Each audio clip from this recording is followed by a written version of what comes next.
pleasant good evening from Soccer County, where we bring you a clash of sides in polar opposite form in USL League One. A Westchester squad desperate for 3 points against a Fort Wayne side that has surged up the table. And tonight's match is presented by Northwell Health. We say hello and welcome from Mount Vernon alongside the former League One veteran Ricky Lopez-Espin. I'm Sam Goldfarb. You get your look at the League One table. Fort Wayne unbeaten in their last 7. They have now climbed 2 points above the playoff cut line, the highest placed expansion club as things currently stand in the league. Their opposite numbers, meanwhile, in Westchester, 7 points off playoff pace.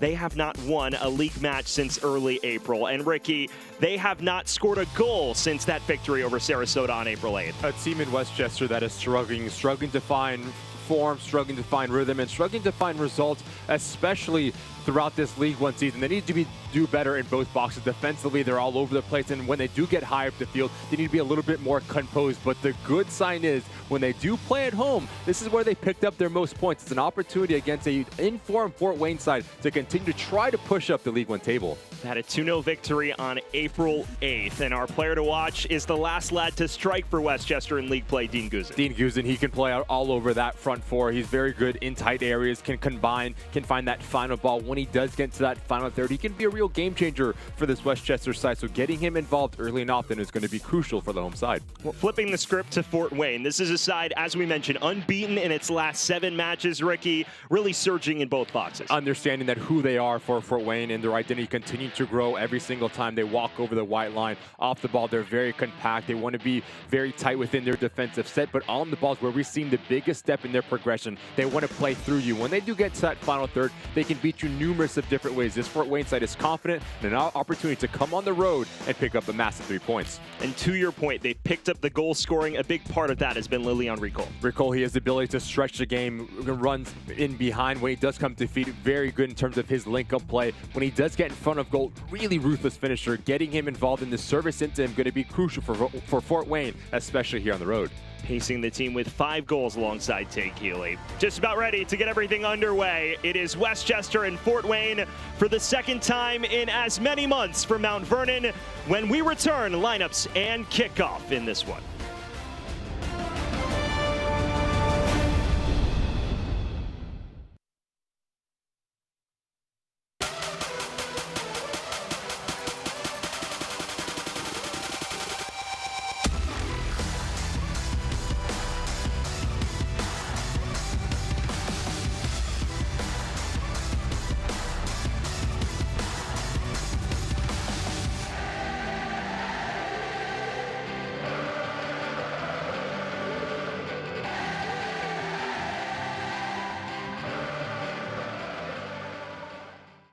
Eligible for Medicare? Here's a great new reason to be happy. You may qualify for money-saving programs that could lower your Medicare costs. Just talk to a Health First specialist about programs like Extra Help, Epic, and more. To learn how New Yorkers like you can save, call 1-844-434-6399. Health First Medicare Advantage Plans, where healthy starts. Come on, get happy.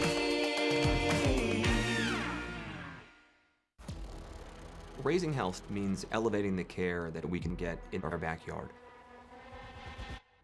The Westchester Soccer Club is part of the United Soccer League that has now expanded into Westchester. It's a brand new USL One team competing all across the country, bringing the love for the sport of soccer to the area. Northwell is going to provide them the best care possible, going to the games, making sure that we're on site for each home game. If an injury pops up, we get those players in immediately. The partnership between the Westchester Soccer Club and Northwell Health is very exciting. Northwell's vision is to raise health, so we offer the full gamut of orthopedic services, serving the community in Westchester. That's where my family lives, that's where I live, and that's my purpose here.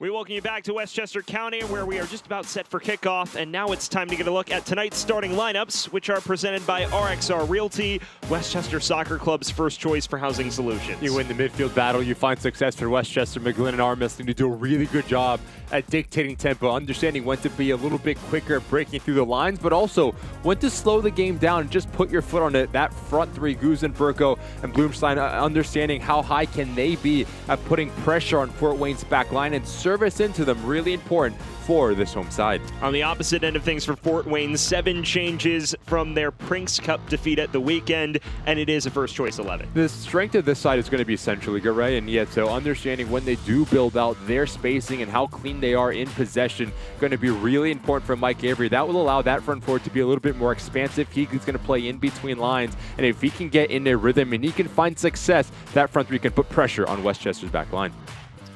Just about ready to get everything underway here from the stadium at Memorial Field in Mount Vernon. These two teams meeting for the second time in as many months. Westchester hoping for a measure of revenge after falling 1-0 at Fort Wayne on May 9th. And we are underway. Sam Goldfarb alongside the former League One veteran, Ricky Lopez-Espin. We spotlighted it off the top. For Westchester, it's been a really rocky run of things. Winless in the last 8 across all comps. For Fort Wayne, it's the exact opposite. You wonder if it's the same trend tonight or a complete flip of the script. For Fort Wayne, it's really difficult understanding that you're coming into a hostile environment. There is a little bit of change in terms of the form of the 11 for Mike Avery. So the first 10 to 15 minutes, getting a rhythm, going to be really important for Fort Wayne. Talking to George Jokai of Westchester, he mentioned that a lot of these struggles are individual issues of a lack of tactical astuteness. So he's worked on that during the week to try to keep everybody up to speed mentally. He says in a lot of our matches, bar the Boise defeat, which was a brutal throttling at the hands of Boise in mid-April, he feels tactically the game plan and the game model has been up to snuff. It's now about executing, and they'll look to do that here. Diaz is in behind and dispossessed briefly at the 11th hour. Sticks with it though for Westchester. McGlynn.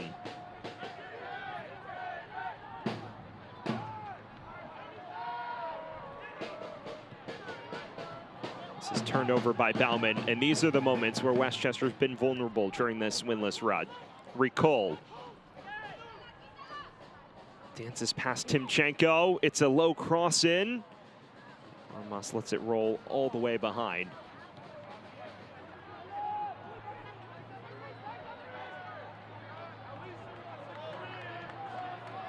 On the opposite end of things for Mike Avery, he said that it was a bit of a learning curve. Remember, Fort Wayne was a USL League Two side for the last 5 years, and so they made the leap up, have completely overhauled the roster with the exception of a few holdovers from those League Two years. And it took them time to adapt to the physicality of the game, adapting to the pace of it as well. But during this 7-match league unbeaten run, you see them starting to find their footing. Rempel.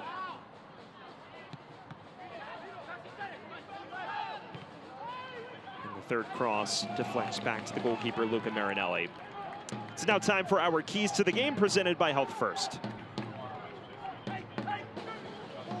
If you are Westchester, you need to do a really good job at stopping transitional moments, understanding that Fort Wayne, that they can play through you, but yes, they can also play around you and play vertical within those transition moments. But for Fort Wayne, it's all about the energy, understanding difficult place to play here, understanding you need to control, you can control, which is your energy, your output, and your effort. Like you said earlier, the first 10 minutes, utmost importance. George Jokai mentioned how transition moments in particular have been their undoing. They've been outscored 21-6 over the course of this 8-match winless run. And he says that they focus primarily on minimizing those opportunities. Conversely, talking to Mike Avery, he said one of the biggest learning experiences was in USL League Two, when you give the ball away, sometimes you don't concede. In League One, almost always there will be a chance of value the other direction if you give it away carelessly. It's a little bit more of a ruthless type of league. You punish any sort of mistakes that you have, and a lot of times these games are won and lost in both boxes, which is really important in this match as well.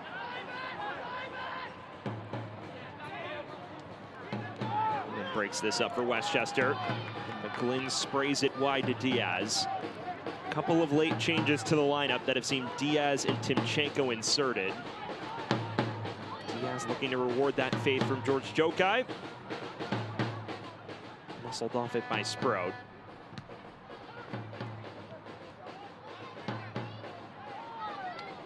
Armas loses his footing. Well, fans, let's look at tonight's injury report presented by Northwell Health. None reported for either side. As this long-range hit falls kindly, and a real chance for Westchester that's squandered by Burko. Baron Shipman passes his first test. Nice little pocket of space here for Evans, as Burko just trying to do anything that he can to get on the end of it. Shipman doing a good job at staying as big as he possibly can. Big reactionary save from the goalkeeper of Fort Wayne. He is a veteran of USL League One. Baron Shipman, 31 years of age, joining after 3 years at Ford Madison, where he established himself as one of the best goalkeepers in the league for the better part of his tenure there. And Mike Avery, has been thrilled with his performances so far between the sticks. See this year, he's out of his goal a bit more, playing with his feet. Believes the threshold of pressure that he's asked to undertake with Fort Wayne is a little higher than his previous stops. Well, it also gives Fort Wayne the ability to be more expansive, right? Because your two center backs spread apart, that pushes up the two outside backs, and that allows more space and time for players to play in central locations. Mike Avery is a coach that wants to build through the thirds, and it starts with Shipman.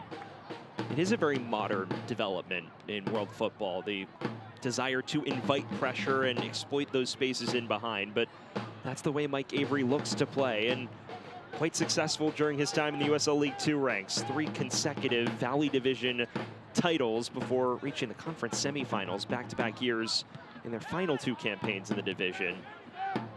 Has had some success now carrying this over to USL League One. Shipman goes long. Broken up by Armas.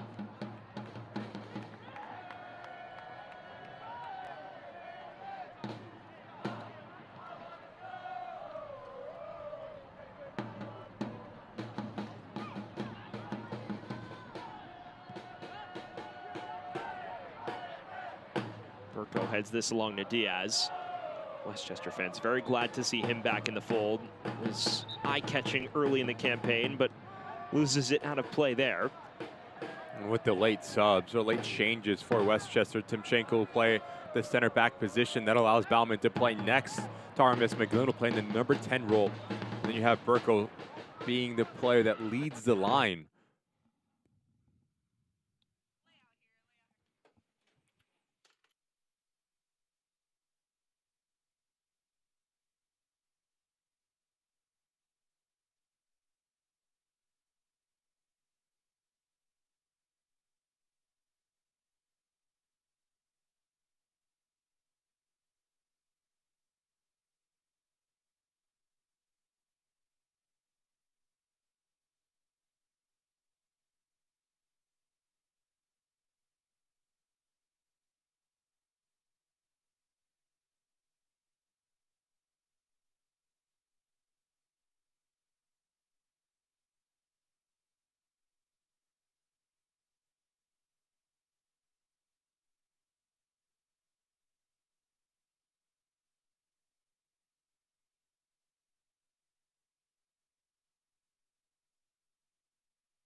And we welcome you back to Westchester County. We apologize for the brief technical difficulties. Everything as of now seems sorted as Westchester and Fort Wayne lock horns for the second time in as many months. Sam Goldfarb alongside the former USL League One standout Ricky Lopez-Espin. Starting to see Fort Wayne boss the tempo. Mike Avery mentioned wanting to be the protagonist in this one. They look in behind for Ricole.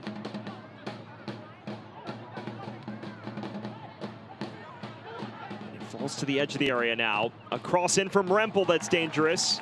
And meeting the moment is Marinelli. Really good action for Fort Wayne, just squeezing the game, keeping this attacking phase of play alive. Good body from Burko. Really soft whistle there from Drew Kelp. See the 914th Infantry in full force in Westchester County. One of the rapidly growing supporter groups in USL League One.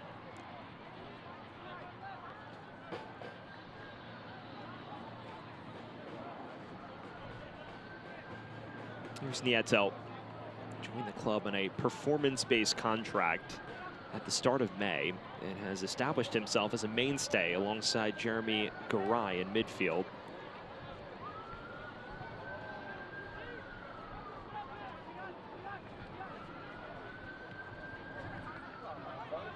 Diash. One of those holdovers from the League Two days.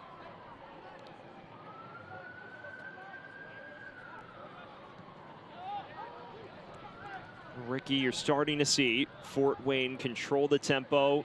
This is definitely a more dominant display than we saw the last time these two teams met. Also see how deep Westchester is sitting within their defensive sets. So this movement, the spacing needs to be really spot on for Fort Wayne in ball tempo, able to break through this mid to low block. George Shokai has emphasized defensive solidity. A year ago, Westchester was one of the more expansive sides in the league, but got caught out on the break on a number of occasions. George Shokai has spoken about the importance of balance, and now you see them sitting deep, not quite playing as bravely as perhaps they would have earlier in the year. Rempel. Bauman there to intercept. Looks down the line for Burko, who's always a danger running in behind. It's going to be a lot of responsibility on Burko, especially with how deep this Westchester side is sitting. That he needs to be the focal point, that if you do play to him, he needs to do a good job. This is a brilliant ball over the top, and it's a chance that is squandered. Marinelli was right in the vicinity, but it's a heavy touch from Healy. As this ball comes over the top, as this ball does pop out, Urudor needs to hit this first time because the goalkeeper's off of his line. Just pick up your head, try to go up and over. What a phenomenal ball that is to break that last line of pressure from Westchester. First real chance for Clarence Uwudor, the 22-year-old winger. He was Lilian Ricole's teammate at UCF. Both of them contributed to one of the higher scoring seasons in Knights history a year ago.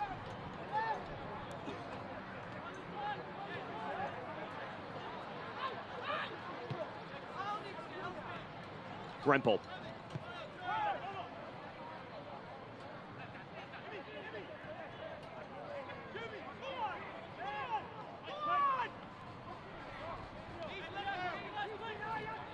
Well, fans, Westchester Soccer Club is excited to partner with Redefined Meals, our go-to destination for fresh, healthy, prepared meals. Scan the QR code on the screen for a free meal at Redefined Meals in Hartsdale.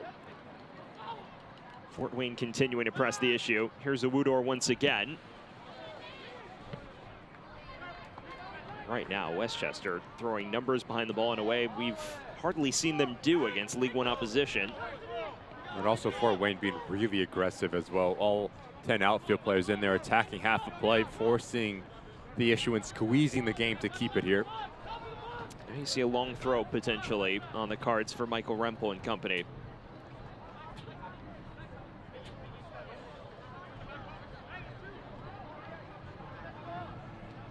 Arced into the mix. And right at the goalkeeper, Marinelli. 22-year-old that was signed a few months back after injuries to Andrew Hammersley and Matias Molina, the two goalkeepers that were initially on the roster for Westchester. And George Jokai's been largely pleased with him. He says there are limitations with his size. Sometimes he'll get pushed around when coming to claim aerial balls, but otherwise, he's very pleased with his instincts and his positioning, and he's gotten an extended run in the squad with Hammersley out and Molina still working his way back to full health.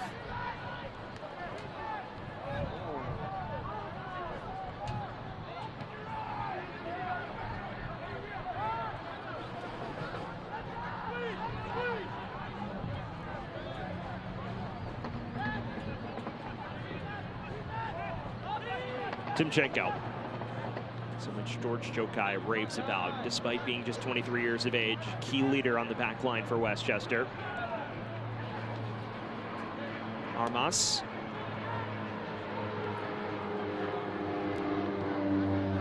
Finally, you see Westchester trying to grab this by the scruff of the neck. Evans darts past one defender.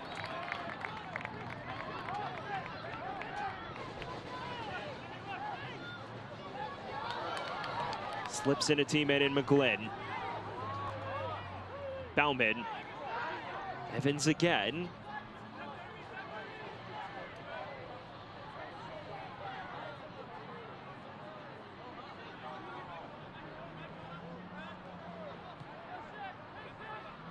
Jennings. Dances to the byline. Was cleared away routinely, but only as far as Armas. No prolonged period of pressure for Westchester. Jennings. Flashing ball in towards McGlynn. Never contacted it cleanly. Just needs to be a little bit quicker there from Westchester. Too many times players taking an extra touch, which allows Fort Wayne to get their box defending spot on. A good sign from George Jokai and his side settling into this game a little bit more as it progresses. Evans sticking with it, goes down in the area. Our referee is unmoved. Drew Klemp not willing to grant any sort of spot kick there.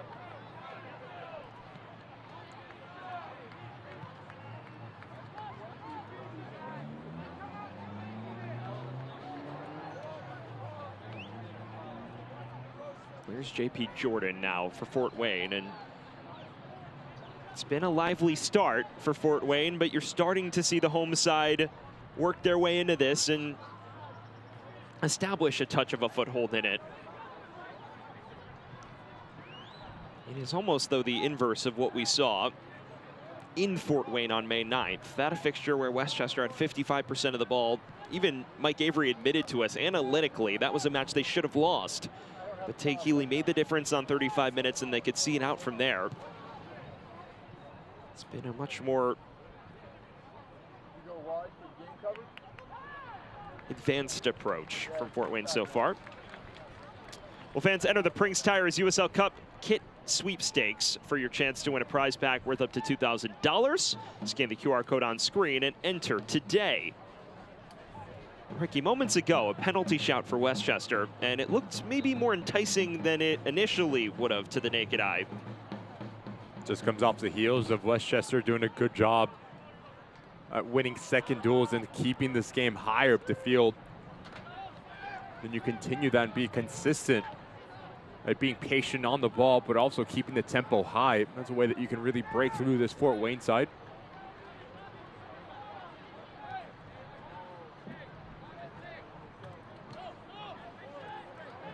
Garay, former longtime Loudoun United standout back in the day, was under a homegrown contract with DC United as well. Healy. Good ball. Switches the play marvelously, and there's space to play this cross in. It's not the best of balls from JP Jordan, though. And Evans the other direction for Westchester in acres of space. Has runners in support. Evans cuts back. Back for Armas now. Evans again.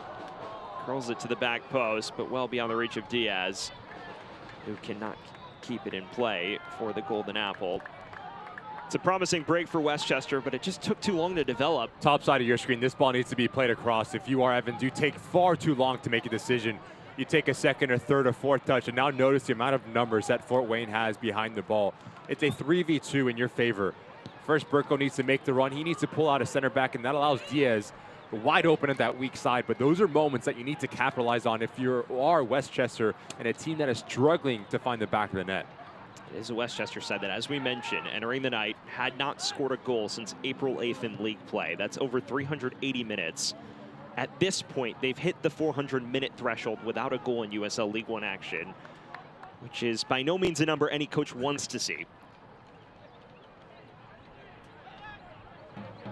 In that time since, Recol has effectively bagged his entire 5-goal account in league play for Fort Wayne.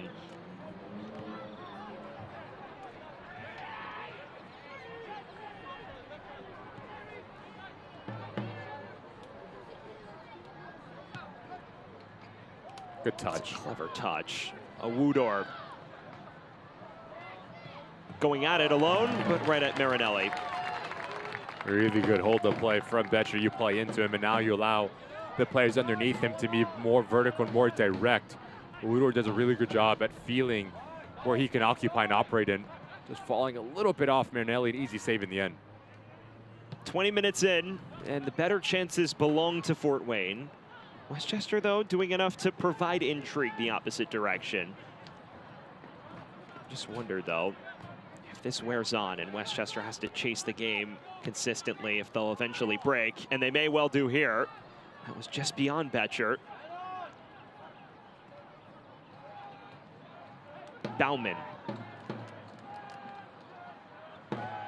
McGlynn. Regarded as one of the cleaner midfielders in USL League One. Spent plenty of time with Hartford and Rhode Island in the championship as well. Pierre.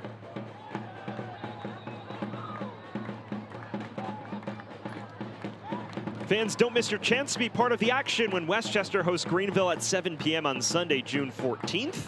Tickets are on sale now.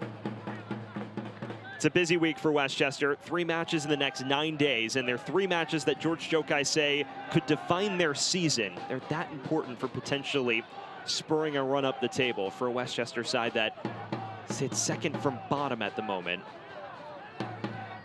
Armas works it into Burko. Jordan can't negotiate out of traffic. Burko again.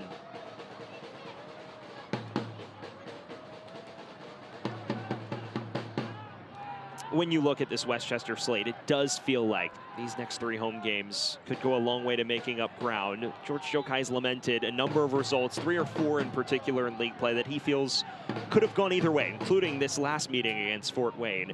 But in these 3 games, if they can string together 2 wins even, that really reduces the gap between themselves and the playoff line. To find success in not only USL League One, but world football, world soccer, you have to be able to pick up points at home. And you have to be able to pick up points when you're not playing your best, whether it is making it dirty, grinding results down. And a lot of times, games come down into both boxes, and that's like something that you and I continue to talk about and hear coaches talk about. So for this Westchester side, yes, there is talent on the field, but now you need talent, and you need that talent to turn into production. Players need to have the ability to make special plays, to make that big-time save if you're a goalkeeper. And much like when these teams last met, Healy was the difference. A player like that for Westchester needs to step up and be that difference maker. And talking to George Jokai, he's mentioned that it is still talent he's looking to piece together. It is a squad that he inherited with 15 new players that were either on the roster or returned as well, and he's had to figure out how to mix and match everyone, not to mention the absences of some players he expected to play a big role and are still working their way back. The likes of Mo Williams, Aiden Bora, who he feels will both factor in prominently when fully fit. So they've grappled with that as well. Awudor.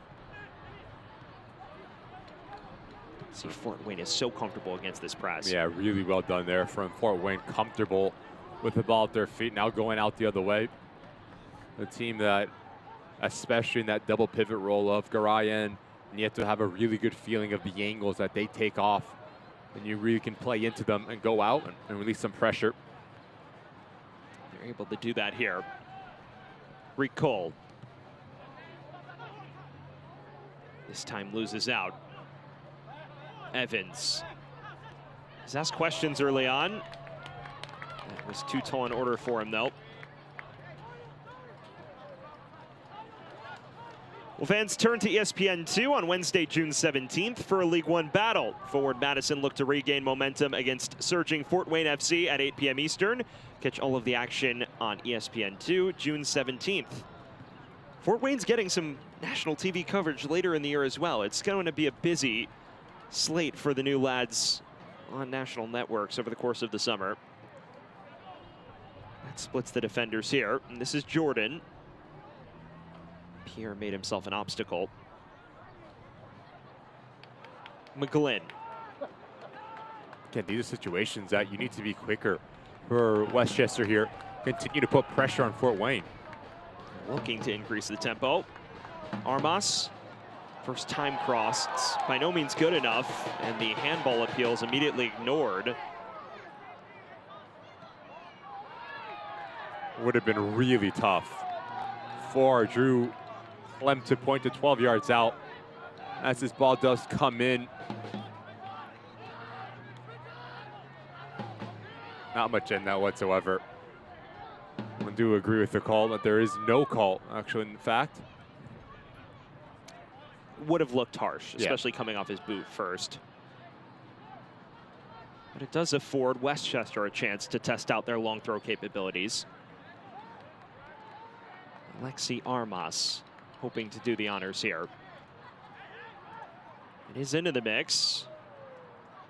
Too tight on the lads in orange, though, and Rick Cole hoping to play out the other way.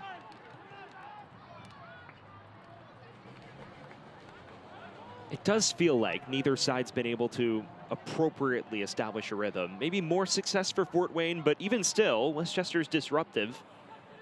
Well, you look at the first 26 minutes, it's been different for both sides. Fort Wayne, more of the ball, more of dictating tempo, but I'd argue also in transition moments, Westchester's been more threatening, but they haven't taken advantage of those opportunities. There's been a lot of times that the Fort Wayne back line has been exposed and vulnerable, leaving them just back four, really disconnected. But again, if you can continue to play vertical, continue to play with high tempo, then you put more pressure on Fort Wayne, but right now Westchester far too slow.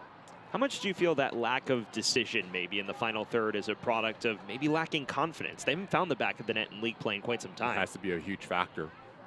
As we just mentioned, there is talent, but the confidence is everything as a player, especially for a team that's struggling to find the back of the net, that's struggling to find form. But this is an opportunity when you do play at home that you can right your wrongs. We'll see if they can do that over the next hour and change. I've had moments, but neither team has truly troubled the opposing goalkeeper just yet.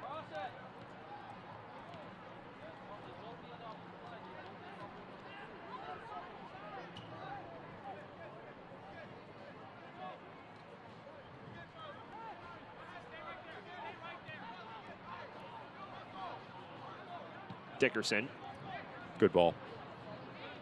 Broke lines momentarily, and they win a set piece.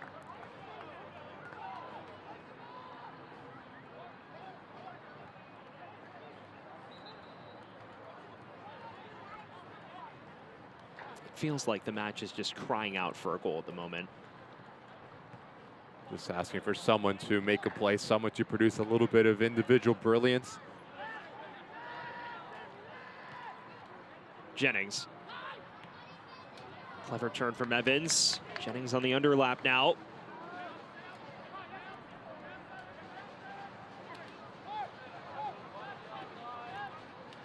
McGlynn.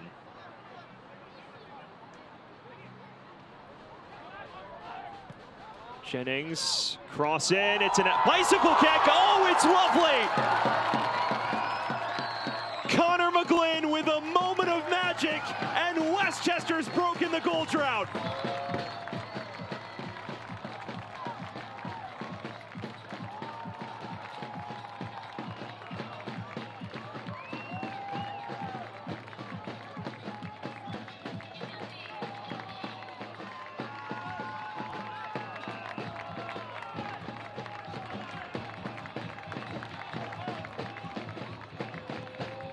They've wanted Westchester to play quick, Want them to have tempo, and especially when you do play from the wide parts of the field, you need numbers centrally.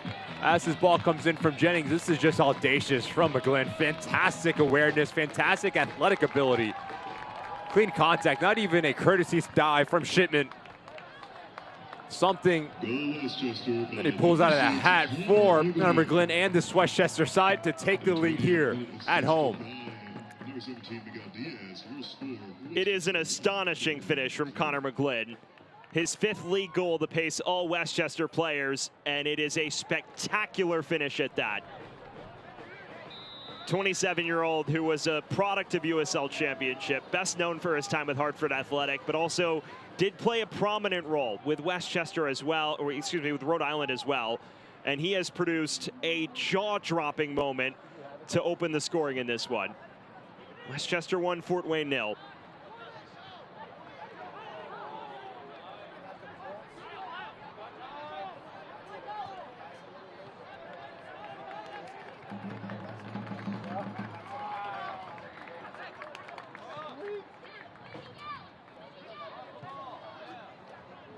Well, we mentioned that it was crying out for a moment of individual brilliance, and he answered our prayers pretty quickly.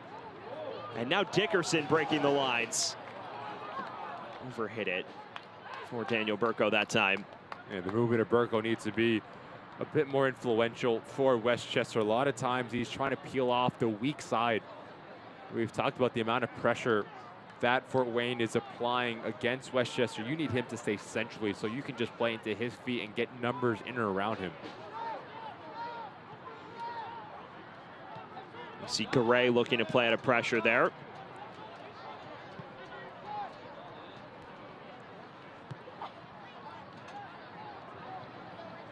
"30 minutes gone and Westchester with the lead. Their first league goal since April 8th.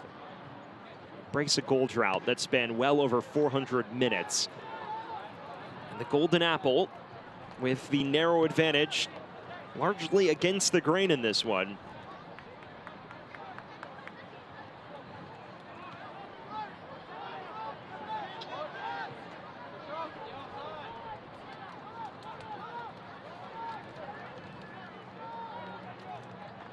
Nieto.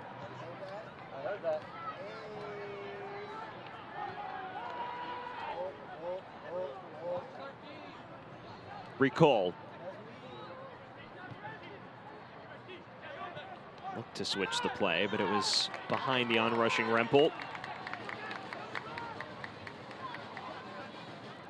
Well, fans, the best way to spend a summer night is watching your local team with your favorite people. Check out Westchester SC's group ticket offerings, especially if you haven't experienced the new VIP area. Well, those in the new VIP area experienced arguably the goal of the week moments ago.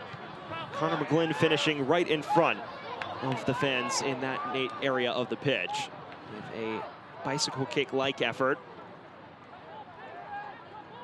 that rocked Mount Vernon. Here's Pierre. Suddenly, the wind in Westchester sails.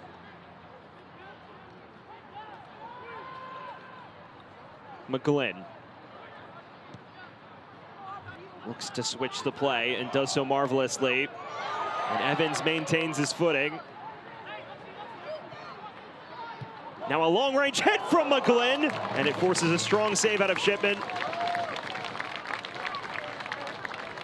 Love the aggressiveness here from Connor McGlynn. Information on this ball that just rolls into his path. And we've seen throughout his career, whether it is in League One or Championship, the ability to strike from distance, shapes his body well. That is a good save from Shipman, especially as it kisses off the turf. Gives us our first corner kick, which is brought to you by Ice Air, keeping Westchester cool and comfortable. The Golden Apple looking for that killer instinct. Fort Wayne at the moment teetering, down a goal. And Westchester creating chance after chance. Alexei Armas stands over it.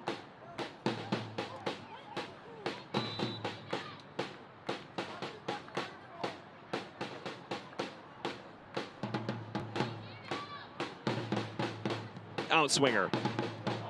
Just headed wide. Bauman got his head to it.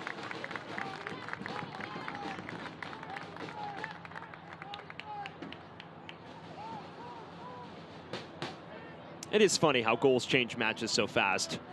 Westchester looked relatively uninspired, even on the counter. Connor McGlynn provides that moment of magic, and suddenly they're pushing on and creating a number of appetizing opportunities. And over the last 5 minutes, it's been all one-way traffic in favor of Westchester here. If you are Fort Wayne, try to take the sting out of this game, understanding that, yes, you've had a lot of the ball, but the relationship between Rico and Betcher needs to be a little bit more impactful. Both players are occupying the same sort of space. The service into them hasn't been the best as well for Fort Wayne. Nieto. Rempel looks forward for Tage Healy. It's broken up that time. And then he fouls Armas as well.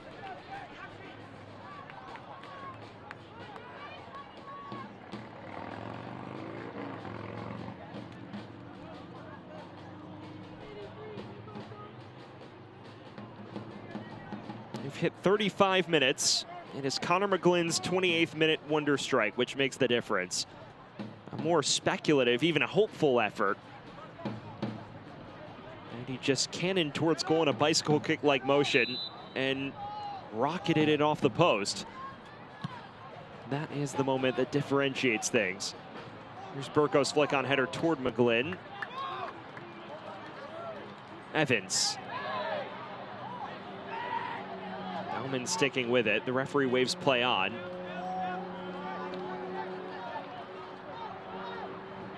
If you are Fort Wayne, how do you reestablish some semblance of control over this? You just have to keep the game simple. Right? Connect your first pass. Don't try to overcomplicate it like that. If you do, they've worked their way into trouble here, haven't they? Diaz. McGlynn. Touched along by Burko. Pierre in space. Right now, Fort Wayne chasing shadows.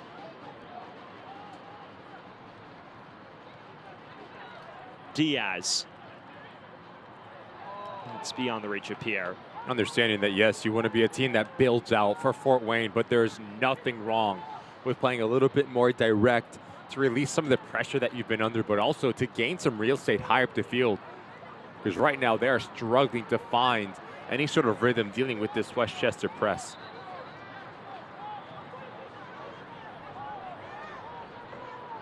Has certainly been a match of ebbs and flows. Fort Wayne began strong on the front foot. Mike Avery indicating they wanted to be the protagonists in this. Westchester having their moments on the counter, but lacking the final bit of incision required. And then McGlynn's moment of brilliance, which has completely flipped the script. Fort Wayne suddenly trying to reestablish themselves in this. It's away from Diash.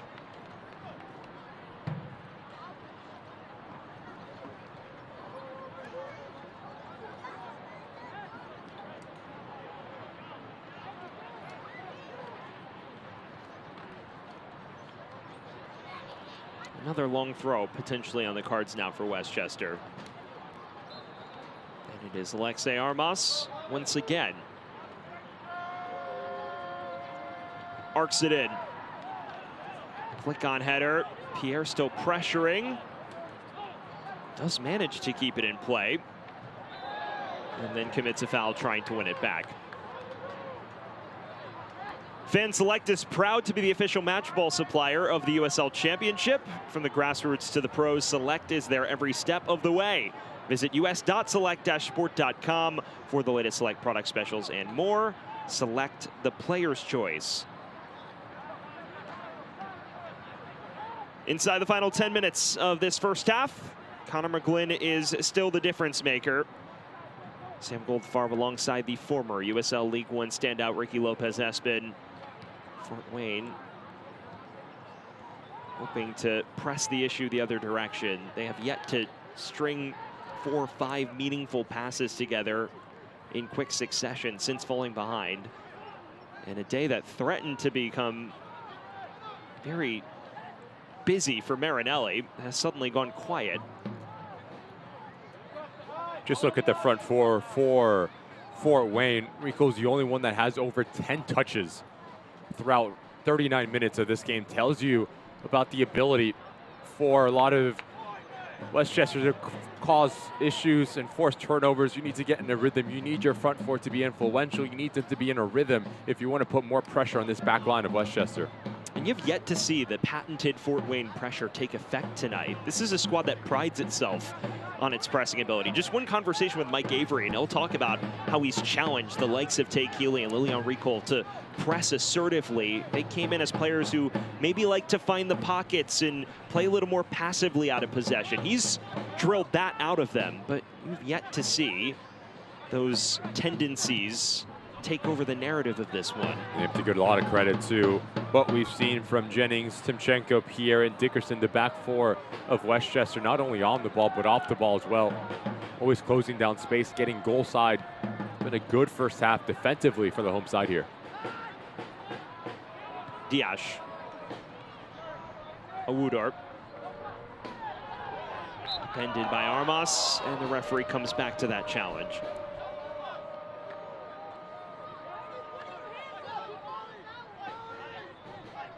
Awudar has been really active with the ball at his feet. He's found himself in some nice little pockets, especially early on. And that was taken too quickly for our referee's liking.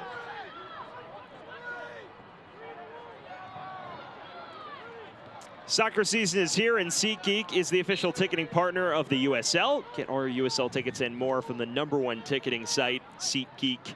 Your ticket to great seats.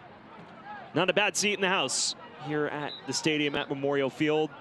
3,900 seat venue in Mount Vernon, New York. It has been the home of Westchester since their inaugural season in 2025. Hoping for happier days on this ground. It's been a tough go of it at home over the course of 2 seasons as a club. Looking to deal with this cross first. Glenn's clearance is sloppy. It does go out for a Fort Wayne throw. Rempel. Headed on. Marinelli fumbles it, but eventually does the job.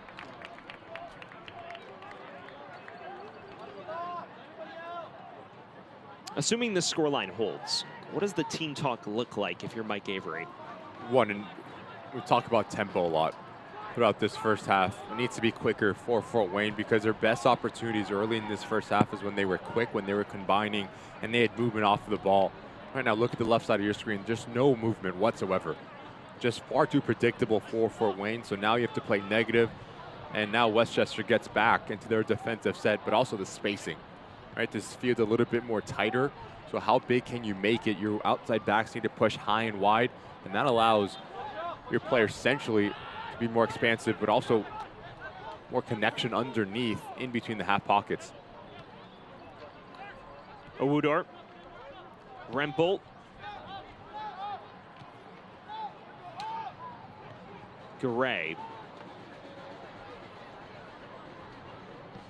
Starting to see these midfielders settle on it a touch more for Fort Wayne. Not been able to play through this Westchester backline thus far.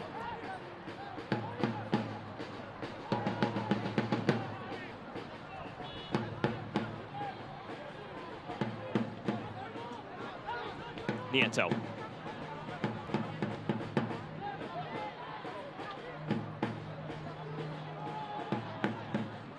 Nice pocket of space here. And Healy finally able to settle on it. Plays it back wide. This is better from Fort Wayne. Clip back into the mix. Marinelli there to greet it, but that's a sign of promise from the visitors. We also talked about the relationship between Betcher and Rico there. Betcher now provides the width. He pushes out wide. Rico needs to stay centrally because that is an area that he's going to score goals. If he's on the end of that service, a better opportunity to put more pressure against Marinelli. Keep in mind, this is Betcher's first league start since mid-April. He missed plenty of time with an injury and didn't return until the Boise match as a late match sub in that one. Excuse me, the AV Alta match at home in that 0-0 draw. So it's been some time since he's gotten an extended run in the 11 in league play. So still probably hoping to reestablish that rapport with some of his counterparts. Someone who scored 9 goals in all comps during the second half of last season when he was on loan with Union Omaha. And he did score against them as a starter on Saturday in the Brinks Cup. At a 4-2 defeat in which Mike Avery heavily rotated the squad. This is Jordan. Played back across to Garay. Ricole. Gets it back. Back heel intercepted by Dickerson. And Burko is fouled. And the yellow card shown to Thiago Dias in the process. The first for either side this evening. Knows exactly what he's doing here, Dias. It's a good ball, releasing some of this pressure. Burko doing a good job at using his body. Needs to put this challenge in because if Burko gets facing forward, there's just so much green grass to operate in. To not have a transitional moment, the center back goes into the book. So final minute of the first half, and we have our first booking. It is the captain, Thiago Dias, who's played every minute of league play to date.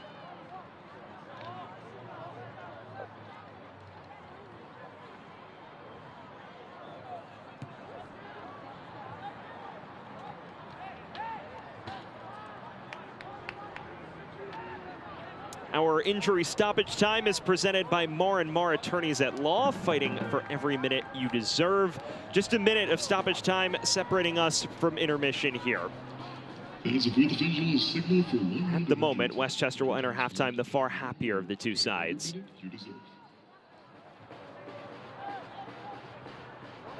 Here's Evans. Jockeys past one defender toward the byline, loses his footing. And Drew Klump is unmoved. This likely the final sojourn forward for either team now.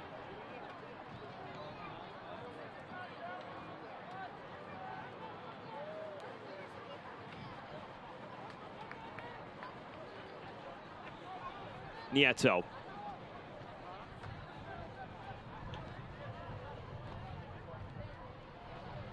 McGlynn.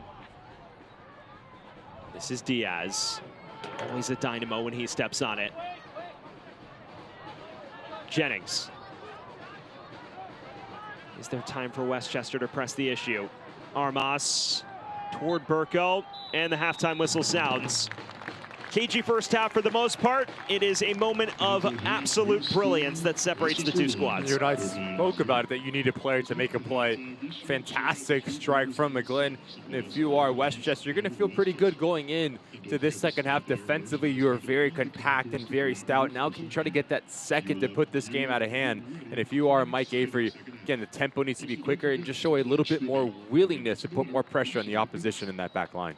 As of now, Westchester in control through 45 minutes of action.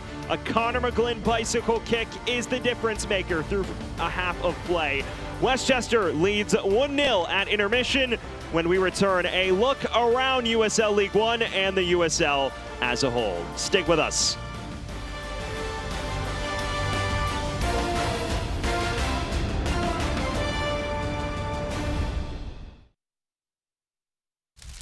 At Redefined Meals, we're not just making prepared meals. We're redefining them and raising the bar for what they can be. Every dish begins with real ingredients, crafted fresh each day, redefining what real cooking means for busy lives. Discover over 70 chef-crafted meals, freshly made, thoughtfully balanced, and surprisingly affordable. Good food shouldn't slow you down. It should keep you going. No prep, no stress. Redefine the way you dine.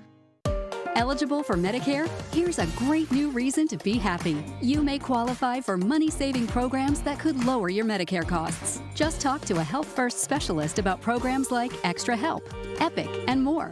To learn how New Yorkers like you can save, call 1-844-434-6399. Health First Medicare Advantage Plans, where healthy starts. Come on, get happy. Raising health means elevating the care that we can get in our backyard.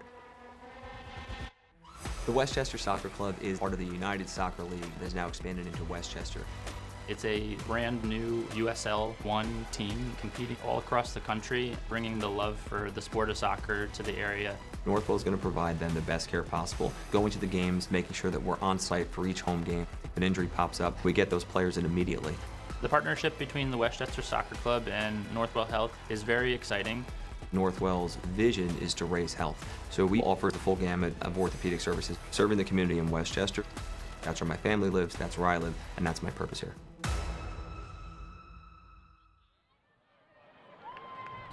Also did a great rendition of the anthem. Rob Weber from Yorkshire, New York. Extra Bob also was master, I believe, of the Jewish. We welcome you back to Mount Vernon, where at halftime the home faithful are definitely the happier of the two entities. Westchester leading Fort Wayne 1-0 as they hunt their first league triumph since early April. Well, it is a busy time of year in world football, and a number of international teams are using USL outfits places for training. Take a look at the World Cup base camps. Before the World Cup can begin, 48 national teams need a home. And home is a lot more than a practice field. They wanted a beautiful grass field and in a sort of secure facility with great access to gyms and all the other pieces around. Dan Rutstein had the honor of handing the keys to Orange County SC's entire facility to the U.S. men's national team. Why does it matter to you to have the U.S. national team at your facility? Look, if you can't get excited about a World Cup, then we shouldn't be in this business. It's obviously an enormous opportunity. We're happy for them, it's a great facility. We're happy for us, we're happy for our fans, so we can be talked about in the same breath as the home nation in a home World Cup. Orange County is joined by the Oakland Roots, who will host the Australian national team, and the Tampa Bay Rowdies hosting first-time World Cup team Cape Verde. When clubs spend multiple weeks in one building, the facility must accommodate an entire support system, not just the players. In a large country like the United States, travel can take a toll. Cape Verde's Tampa home sets up short flights to Atlanta, Miami, and Houston for its group matches. Australia will play matches in Vancouver, Seattle, and nearby Santa Clara. The U.S. team's longest journey is Seattle, sandwiched between two group matches in Los Angeles. But as the World Cup takes place, it's business as usual for the USL Championship. For Orange County, a worthwhile temporary adjustment. We're still training next door. The short-term pain of being not allowed to use our stadium for the medium and long-term gain of working with the US national team, we could never say no to an opportunity like that.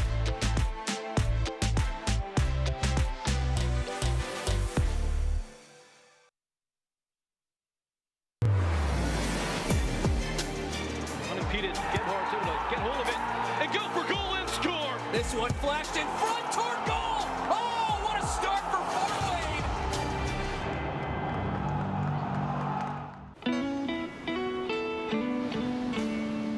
You ever just look at them and think, yeah, I'm doing all right. This summer, get 1,000 bonus points and a chance to win 250,000 bonus points.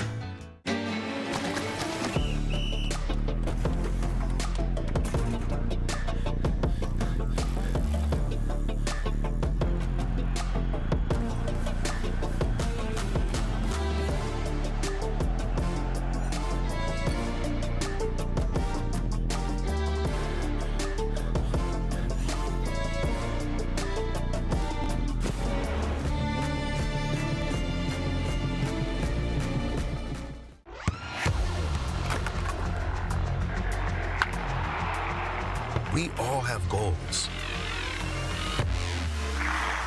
But let's be honest, most of us aren't going to be professional athletes. But if your goal is to finish your degree, we can help. Come to a university that puts your goals first. Bellevue University, your partner in finishing goals. Pain doesn't care who you are or why you hurt, but pain can be mastered if you know the way. Fight back with Tiger Balm's legendary herbal power. Trusted for over 100 years, our proven blend of camphor, menthol, and essential oils tames pain with the strength and speed of the tiger, so that you can rise above pain and get back to living. This is the way of the Tiger. 300. That's about how many events the Community Police Relations Foundation has done in just the last year. Tens of thousands of positive interactions between law enforcement and the communities they serve. We exist to break down barriers, to humanize the badge, to foster trust, understanding, and lasting relationships. It's changing how communities see the uniform every single day. Together, we can redefine the story and turn 300 moments of connection into tomorrow's 3,000. Welcome back to Westchester. We're at halftime. Westchester narrowly leads Fort Wayne as they hope for a measure of revenge against this League One expansion side. It's now time to continue our look around the USL ecosystem with a peek at the upcoming scores and schedules this week in USL League One. Tonight, a number of matches on the cards right now in the first half. No score between Charlotte and Omaha, and then as we head later in the evening, a big one in Boise. They're looking to get back on track against Richmond. Boise has not won a match in league play since May 13th, so that is a massive game for Nate Miller, who just announced that they just signed Josh Jarr. That is a big addition for a team that needed solidifying in that back line, and the Navy Alta will host Sarasota Paradise at 11 p.m. Eastern. A loaded slate in USL League One. It's also a loaded news slate around the USL. Take a look at our halftime update. Dan Lucas has more.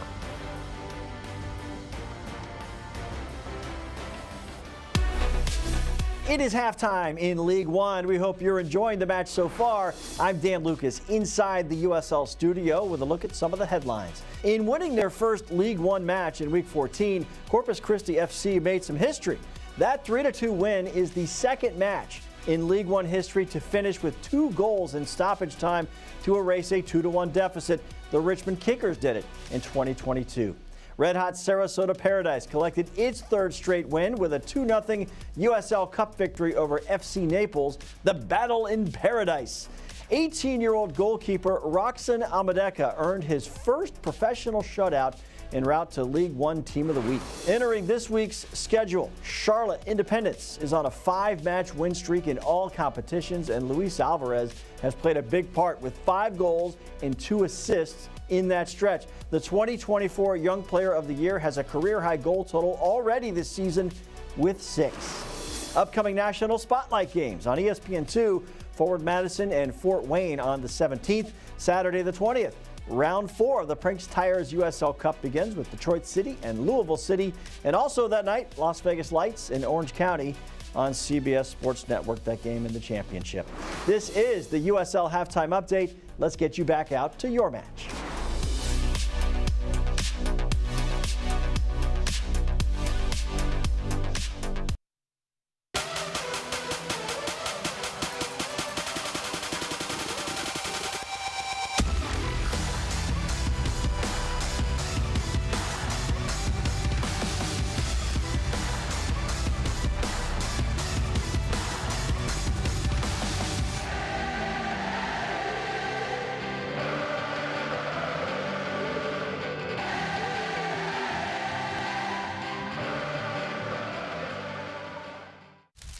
At Redefined Meals, we're not just making prepared meals.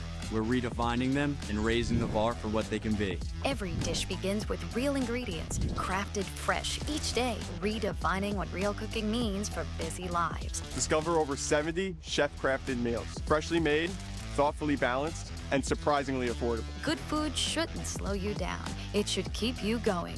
No prep, no stress. Redefine the way you dine. Eligible for Medicare? Here's a great new reason to be happy. You may qualify for money-saving programs that could lower your Medicare costs. Just talk to a Health First specialist about programs like Extra Help, Epic, and more. To learn how New Yorkers like you can save, call 1-844-434-6399. Health First Medicare Advantage Plans, where healthy starts. Come on, get happy. 300. That's about how many events the Community Police Relations Foundation has done in just the last year. Tens of thousands of positive interactions between law enforcement and the communities they serve. We exist to break down barriers, to humanize the badge, to foster trust, understanding, and lasting relationships. It's changing how communities see the uniform every single day. Together, we can redefine the story and turn 300 moments of connection into tomorrow's 3,000. Back here in Mount Vernon, where we are just about set for second half kickoff in this battle between Westchester SC and Fort Wayne. And now it's time to get a look back at the first half. Ricky, overall pretty cagey, but one moment of magic separating these two squads. Not a lot going forward for either one of these sides. It starts early on where we start to see really quick play from Westchester as this ball does come out. Rico doing almost enough to push it by.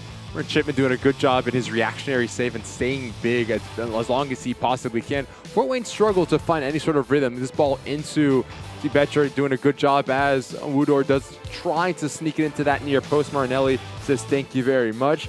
But then again, Westchester continuing to put pressure. A lot of the action that we've seen from Westchester came on this right-hand side. The ability to create overloads, put the ball into dangerous area. And what a wonderful finish this is from Connor McGlynn to break the deadlock here. Just rockets it off the far post. The 914th Infantry were loving it. And that is what separates the two squads. It was overall a half that lacked clear-cut chances, but this was quite the way to open the scoring. Yeah, phenomenal from Connor McGlynn. Overhead kick to see the get clean contact, the athleticism, and that is, like you said, Sam, the difference set. We walk into halftime, Fort Wayne 60% of possession, but now you need possession with a purpose. You need to do a little bit more, putting more pressure on the opposition and their goal. Only one shot on target, and that's going to be a big talking point for Mike Avery. For all of their ability to draw Westchester out and play through the lines, they have yet to turn that into a clear-cut chance. And when you look at XG, tells the full story. 0.7 for Westchester, just 0.2 for Fort Wayne despite their fast start. Just about ready to get everything back underway from the stadium at Memorial Field. Westchester is hunting its first league victory since April 8th. They snapped a goal drought that spanned more than 400 minutes with that McGlynn strike, and now they seek to push this over the line. Fort Wayne is desperately looking to keep its 7-match league unbeaten run intact and avoid back-to-back defeats in all comps. Just to wait, our referee Drew Klemp's signal to get everything back underway as these two teams tussle once again in League One. It's the second of as many meetings between these two squads. Fort Wayne won the first by a 1-0 scoreline. Right now, the script may flip, and it seems that this kickoff has been taken too quickly. Second time's the charm. We are back underway alongside the former League One standout Ricky Lopez-Espin, Sam Goldfarb here as Westchester looks for a fast start and Shipman is off his line to neutralize any chance for Kyle Evans. We spoke about it during the highlights. Very few clear-cut chances for either team. It took a moment of magic for Connor McGlynn to get on the score sheet, and now you just wonder how Fort Wayne alter things. We know they wanted to come in being the protagonist. We have yet to see them truly grab this by the scruff of the neck, though. It's an opportunity for Fort Wayne to adapt, right? You want to be a team, like we mentioned earlier, that want to play in between the lines, that wants to be a possession-based team. Yes, you can do that, but you also have to be aware of the risk versus reward. If Westchester continues to press and throw numbers forward, play a little bit more direct. Try to put and turn this back line around facing their own goal. Recall pushing forward. It's a lovely ball to Betcher. Pierre was there to intervene. And now for all of the talk about Westchester's struggles both last season and this season, you can't really have that conversation without citing some of the jaw-dropping numbers. Westchester set the league record for most points dropped from winning positions in league play with 38 a year ago. This year, only 2 dropped from winning positions, but they've been in this position less than a season ago. So we will see how they navigate this situation, which is somewhat unfamiliar territory for them this year. Armas. That's beyond Kyle Evans.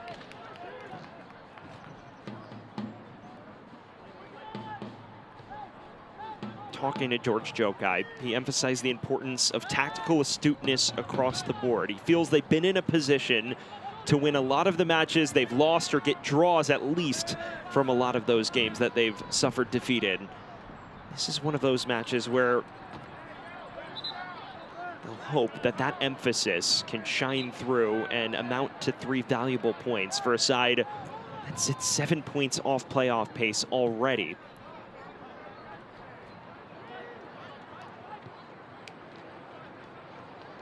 First time ball forward. Awudor onto it. It's a clip cross towards Betcher. Marinelli doesn't deal with it, but he was fouled. And Healy's follow-up attempt is taken from him as Marinelli is still down on the deck for Westchester. And that's good off-the-ball movement from Awudor. Getting into that final third, lifts this ball up. As Betcher comes in, notice the contact to the midsection of Marinelli. Good, brave goalkeeping to push it away from traffic. And it's a 22-year-old Luca Marinelli. He's the 3rd different goalkeeper to feature for Westchester this season. Andrew Hammersley still injured, working his way back to full fitness, and Matias Molina's dealt with his fair share of adversity this year. It seems Marinelli is content to continue.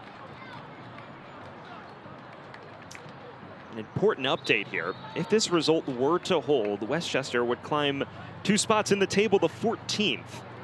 That would put them just 4 points off playoff pace. That, of course, is before the AV Alta match tonight against Sarasota, and that's a big 6-pointer around the playoff line.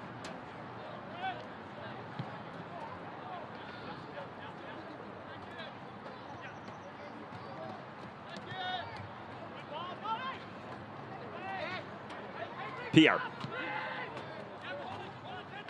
looks forward for Evans, who is onside, stays in play, and he's won Westchester one of their first corners of the night. Fans, Westchester Soccer Club is excited to partner with Redefine Meals, our go-to destination for fresh, healthy, prepared meals. Scan the QR code on the screen for a free meal at Redefine Meals in Hartsdale. And another Ice Air corner kick is presented by Ice Air, keeping Westchester cool and comfortable. Alexi Armas getting target practice for the first time in this second half. We'll see what he can conjure from this set piece.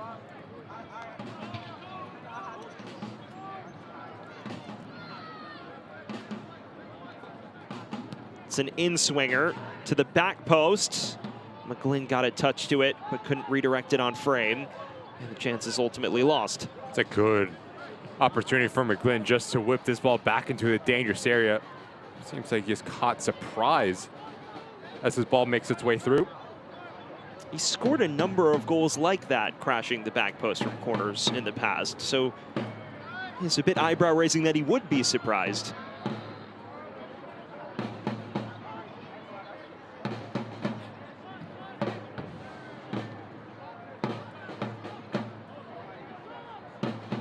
So much conversation about Fort Wayne having to increase the tempo, and I think that's a valid point. But how do you do that if you are Fort Wayne? Again, you keep the game simple, right? 1-2 touch, you see a pass, you make a pass. If there's movement ahead of the ball, you pull players out of position. Right now, look at your screen. There's no player occupying the center backs. Everything for Fort Wayne has been in front of Westchester, which makes life really easy for the home side because they just step in, they move left, they move right. When there is a little bit of diversity in terms of the movement that you can pull players out, you cause confusion, that's when gaps start to open up. But right now, everything is simple for the home side to defend. We were talking to Mike Avery a little bit about this because without Javier Armas, someone who can stretch defenses and play the ball in behind, they maybe lack a player that's willing to take that sort of risk. Both Garay as well as Nieto are clean players on the ball and ball winners, but maybe are lacking that amount of risk-taking to open a game up like this. The only player that we've seen make a run in behind has been Awudor for this Fort Wayne side. Need more mobility from Betcher and Rico. Across the board, it seems like a structural issue that they'll hope to address over the course of these final 40 minutes and change.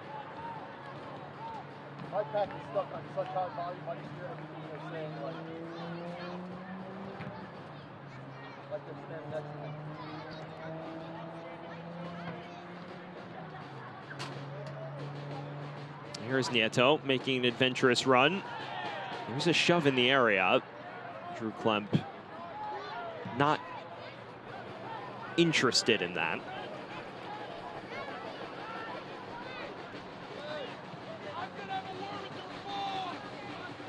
Jordan.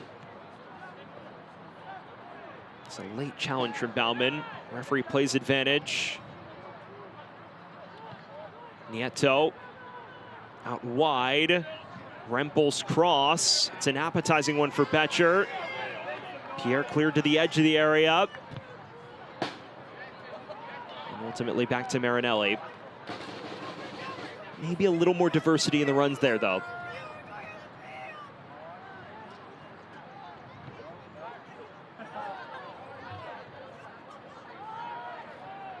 Garay.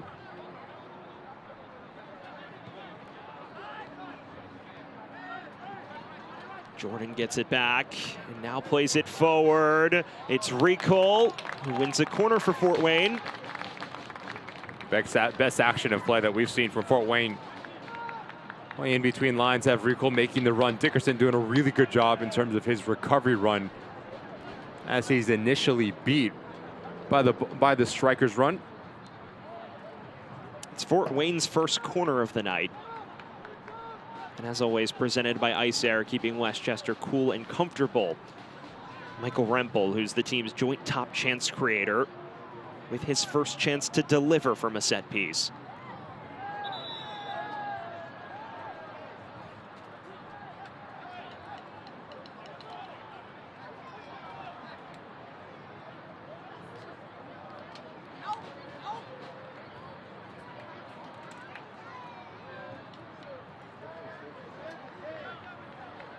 And as this wears on, you'd figure Drew Kemp will have to play mediator a few more times. Now finally the all clear to take. Rempel with in swing. That's right at Marinelli.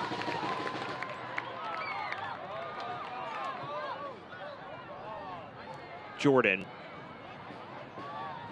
Garay. Beyond the reach of Jordan.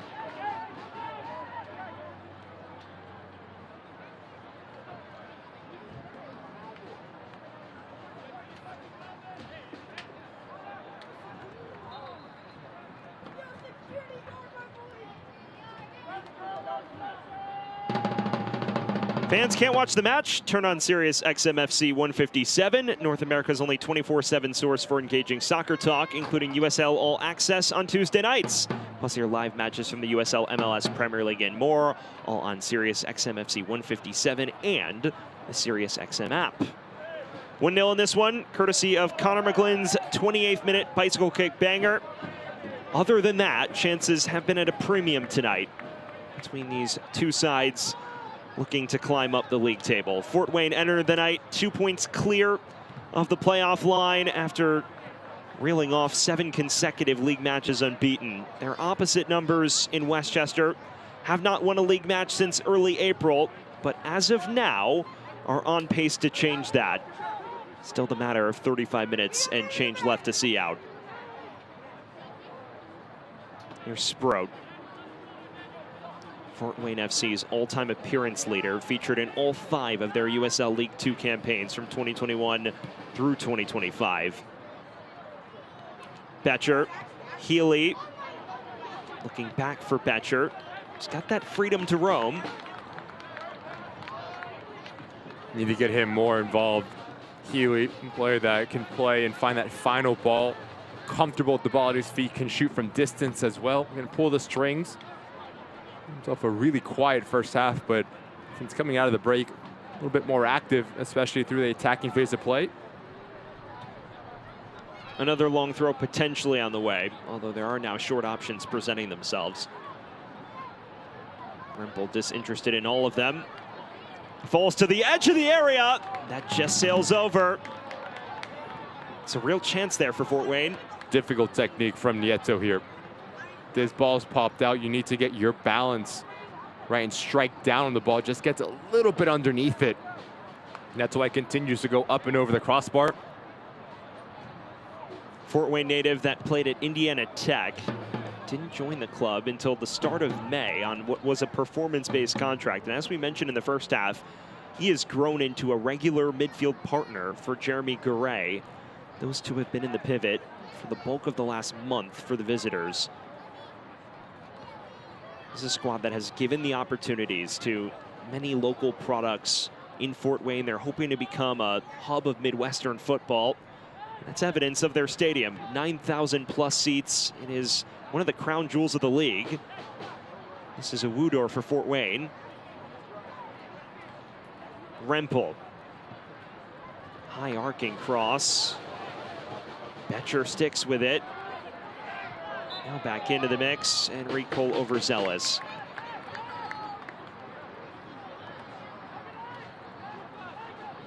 This has been a real frustrating period for Fort Wayne since conceding. So many blue shirts behind the ball and so little space for the attackers to exploit. Especially if you are an attacking player. Now it's an opportunity to really learn how you can impact the game without seeing the ball. Right? So making those selfless types of movements, pulling center backs out, dropping down, drawing fouls, little things like that. Right? Give you the ability to claw yourself back into this game. Rempel picks up the line of engagement and does win it. Nieto plays it through. Betcher is onside. Just drags it wide. Tracked down by Recol, though. Another cross in from Rempel.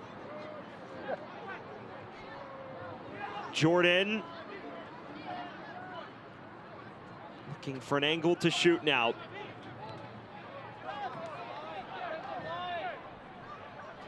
Garay.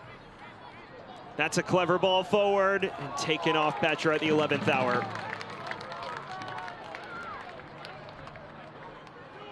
Need to be cleaner here if you are Betcher. Your first touch sends you far too wide here. Fantastic ball, but notice how much this ball runs away from his body. Now he's lunging, he's reaching, and again, just takes a little bit too long here, allowing Dickerson to drop down. That's the second time Dickerson has done a really good job of just picking the pocket of Betcher there. Dickerson gingerly back to his feet now. That was a necessary intervention, otherwise it would likely be 1-1. Speaking of the local opportunity element of both of these clubs, spoken about Fort Wayne, a number of players from the greater Indianapolis, Fort Wayne area representing their local clubs, but also for Westchester, 10 different players with some sort of tie to Westchester County on this Westchester roster. And that has given a lot of local products a chance to make an impact as well. George Jokai says that's a huge part of his philosophy in year one. He's one of those local products in Evans, who plays it across to Connor McGlynn. Cleared away by Diash.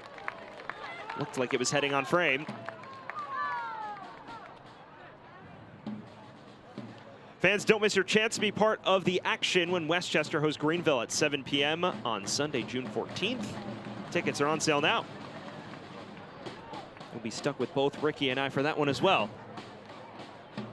It's another ice air corner kick. And another chance for Alexi Armas to ask questions.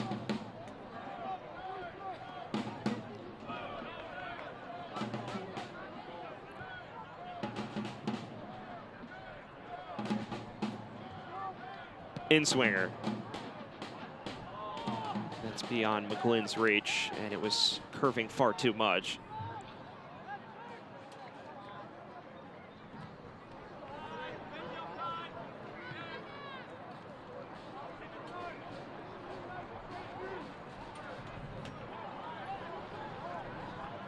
Hearing word that both teams are readying changes. Westchester preparing a triple swap. Fort Wayne preparing just one as things stand. We'll get those to you when they are officially reported. It is a warm, humid one in Westchester. Temperatures in the low 80s at the moment. Beautiful summer night for football in the midweek. And of course, Westchester back here Sunday against a Greenville squad that they'll feel they could take points off of. As things stand, this result would actually power them above the Triumph. Here's Pierre.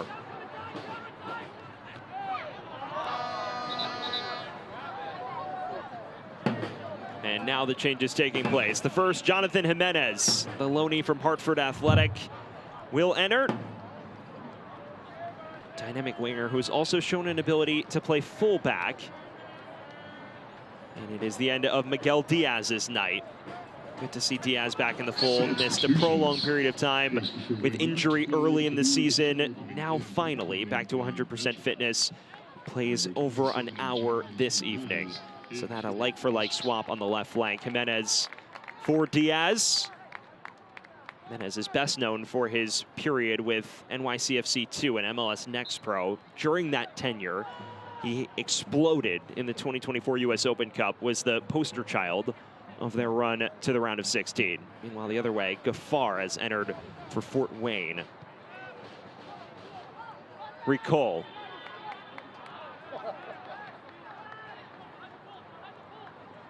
So that change is Betcher out for Gaffar.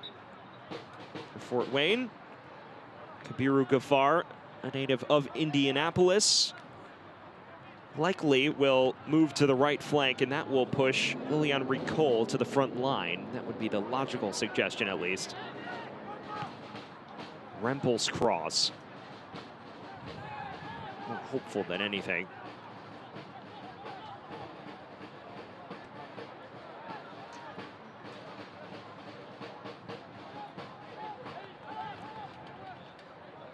Jordan.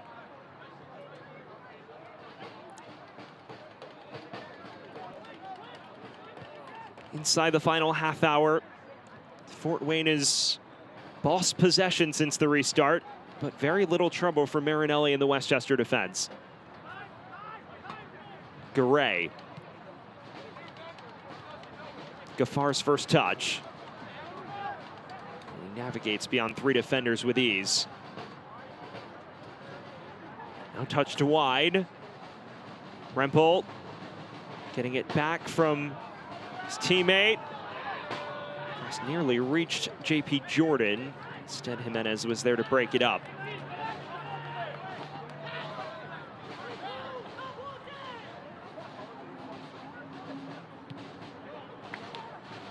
Gaffar was a standout at the University of Indianapolis in D2. His second involvement wins Fort Wayne a corner. Dangerous set piece here for Fort Wayne. Continue to throw numbers right in front of Marinelli and cause some issues. With Jimenez, the sub, coming in, doing a really good job at staying with Gaffar. This is just the second corner of the night for Fort Wayne. As always, presented by Ice Air. It's Rempel once again, and they're crowding Marinelli as we speak. In-swinger toward the heart of the area, was headed away, and Westchester can scramble it out of danger for now. Although it appears we may run it back in a matter of seconds here.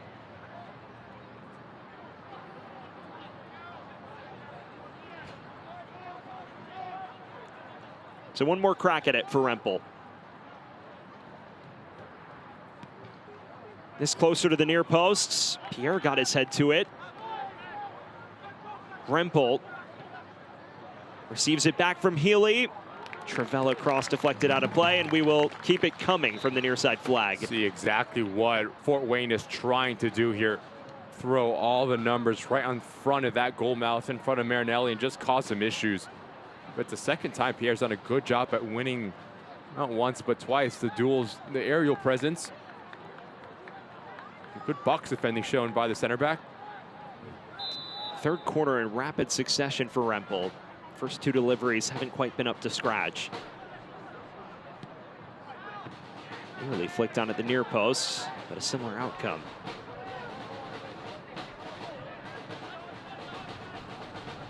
It's constant, unrelenting pressure, but they have yet to make a real dent in Westchester's back line. Now a long throw.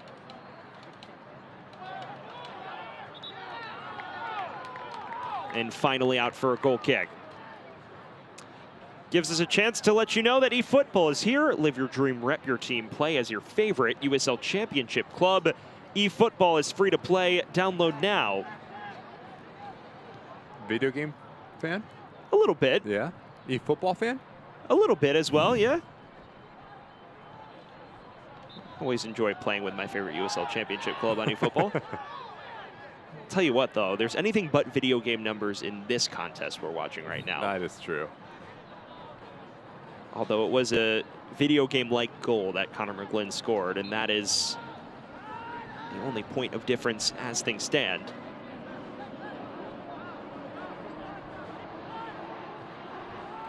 Definitely a more tactical, cagey affair thus far.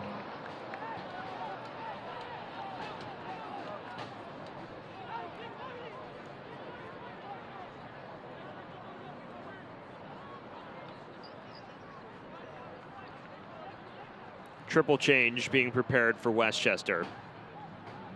We're hearing word that McGlynn, Bauman, and Burko are all set to exit for Blumstein and 2 others.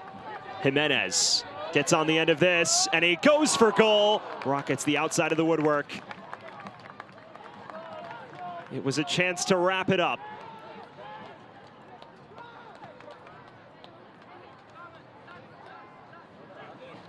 Good look from Evans just to put this pass into the path of Jimenez, and I love the aggressiveness. So slow touch to bait in Jordan, and then you take that long separating touch. Try to sneak into that near post. Now the other direction, Fort Wayne continue to throw numbers at the problem. It appears this match of cat and mouse will be the norm for the remainder of this one. Fort Wayne in desperate pursuit of an equalizer. Westchester seeking the moments to counter and exploit them on the break. And they nearly had one mere seconds ago.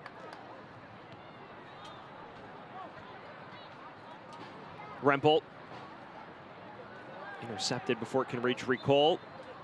And Evans is upended in the process. So now that triple change takes place, it's Blumstein, Makic, and Dean Guzin, who all enter. 3 changes toward the front line as Burko, McGlynn, and Bauman depart. Interesting swaps. 2 more defensive-minded midfielders off for Guzin and Makic. And if you didn't know better, you'd think the scoreline was reversed here. And we thought Guzin and Blumstein were going to start this game. Something maybe that George Jokai saw during warm-ups or right before heading out to change the starting 11. Blumstein, a player, big physical left side of your screen, wants the ball to feet, can occupy the center backs. And Guzin, the player, likes to operate in between the lines. But there is a lot of talent coming on the field here for Westchester and George Jokai. Guzin, a brace in Westchester's last victory against Sarasota. We showed you those highlights earlier. Erman Makic, meanwhile, has a knack for the spectacular himself. Scored a banger against New York Cosmos in that Prince Cup match. Well, now they're holding the entrance of Dean Guzin because he took too much time to insert himself into the action. So that's where gamesmanship backfires, doesn't it? Snatch back here. Jimenez in plenty of space. Runners in support. And it's touched away before Kyle Evans can uncork. Just the timing a little bit off there from Jimenez. That ball needs to be played early, allowing Evans to run onto it. As you take a second or third touch, that window gets tighter, and that allows the defender just to drop down and eventually just push it wide. Mike Avery animated as ever on the touchline for Fort Wayne. He's the only coach this club has ever known, and plenty of success in League Two, starting to carry that over to League One. Makic's in-swinger towards Jennings, who was shoved down in the penalty area, but that lack of a decision is consistent with what we've seen from our referee so far. Still waiting the entrance of Dean Guzin.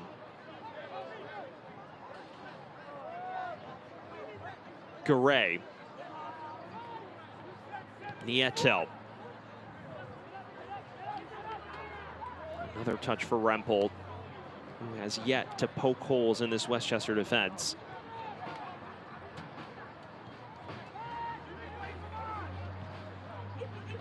Sprout.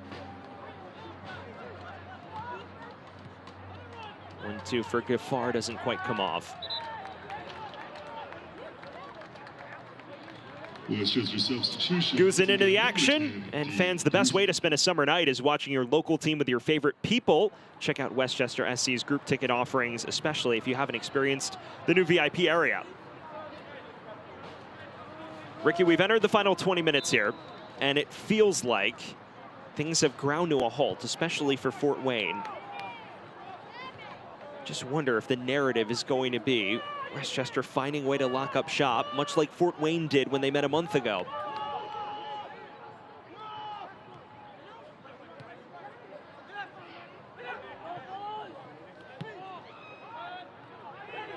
Nieto blasts it forward for Gafar, who's sprinting in behind. Does get there. Good touch. Rounds Dickerson as well and wins a corner. It's a really good reading of the play from Fort Wayne. You actually build out of the back and you bait Westchester to step up. Now they're exposed. You play over the top. Gafar doing a good job at just pushing the issue. But this left side of Westchester's back line between Dickerson and Pierre doing a good job at rotating off one another and denying this ball across. Two players that have been through their fair share of adversity with Westchester this season. They've handled the onslaught well so far defensively. Another corner kick for Fort Wayne. Rempel's in swinger. It's headed away. Not clear though. Rempel lays it off, and it's an equalizer for Fort Wayne. They take advantage of a minor spell of space, and Tank Healy once again strikes against the Golden Apple.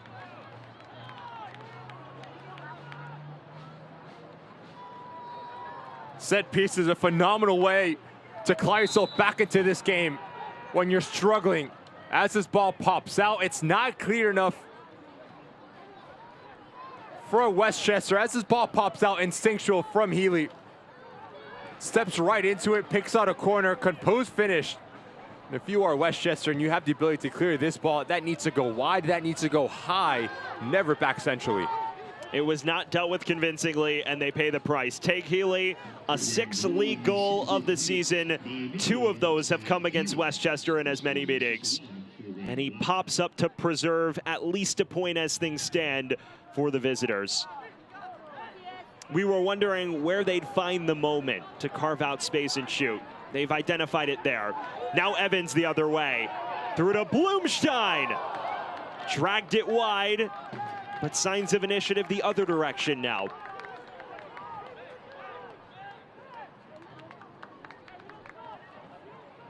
Love this little decoy pass from Evans, but difficult angle from Blumstein.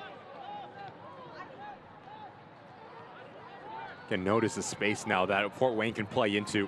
And they play it into space here. Rico looking around the keeper. Marinelli's gamble just about pays off. As a goalkeeper, you need to get this right. If you do step off of your line, Marinelli doing a good job and not allowing Rico to get on the end of this. And Rico is still down on the pitch, so that's a major point of concern for Fort Wayne's faithful. Just lost the foot race with Marinelli and paid the price in addition. That's clean from Marinelli.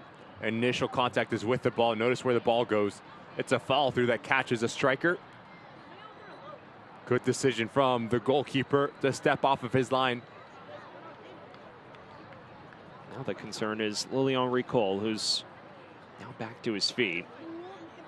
He's been a revelation this season with Fort Wayne, someone who played 1 season of college soccer at UCF after a prolonged spell in the lower leagues of French football, played in the 5th tier and the 4th tier in his native France before spending 1 season in college. Himself and Clarence Wooder made quite the dynamic duo at UCF this past fall. And he's at least carried over that production to the pro level. That time he was thwarted by Marinelli. Suddenly, all to play for again. Guzin. Plays it wide for Makic. Dances inside. Cross cleared to the edge of the area for Guzin. Never got his feet sorted. First touch is good from Guzin. Out of his body, allows him to step into it, but he's leaning back a little bit as he approaches the ball. That's why he pushes it up and over the crossbar. You have to like this response you're seeing from Westchester, though. Sometimes when teams spend that long against the ball, tired legs set in, and they may fade after conceding an equalizer. Westchester at least looks up for it the other way. Stepping higher, being more aggressive. And that's exactly what we saw in that first 45 minutes where they were actually the better of the two sides. Healy Slips this in behind, and the offside flag is raised before Owudor can poke it home. Fans, the USL Championship and League One are on CBS Sports and ESPN platforms all season long. Catch live matches and expert analysis every day on the CBS Sports Golazo Network and ESPN+. Go to USLChampionship.com and USLLeague1.com for the complete USL TV listings. All even now between Westchester and Fort Wayne. Connor McGlynn's 28th minute bicycle kick opener looked to be enough, but Tate Healy providing the equalizer moments ago. And now a yellow card is shown to Bobby Pierre, the first Westchester man in the book. Yellow card on number 4 for Westchester, Bobby Pierre.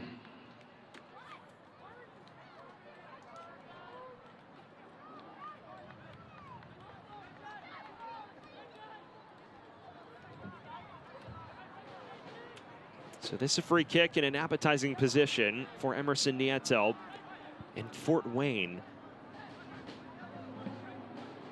Looking for right between that 6-yard box and penalty mark is the desired location here from Nieto.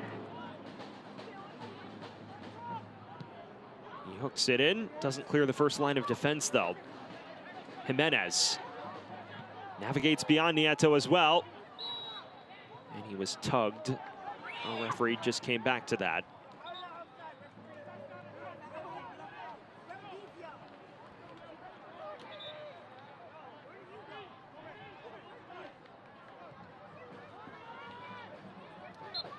The way both these teams are approaching these final 12 minutes or so, it does seem like we could have a winner. They're both going guns blazing at the moment. That's exactly what you want to see, right? Specifically for Westchester throughout this majority of the second half, just inviting so much pressure, sitting really deep. And after conceding, now they've stepped out a little bit, been a little bit more expansive, trying to take the lead once again.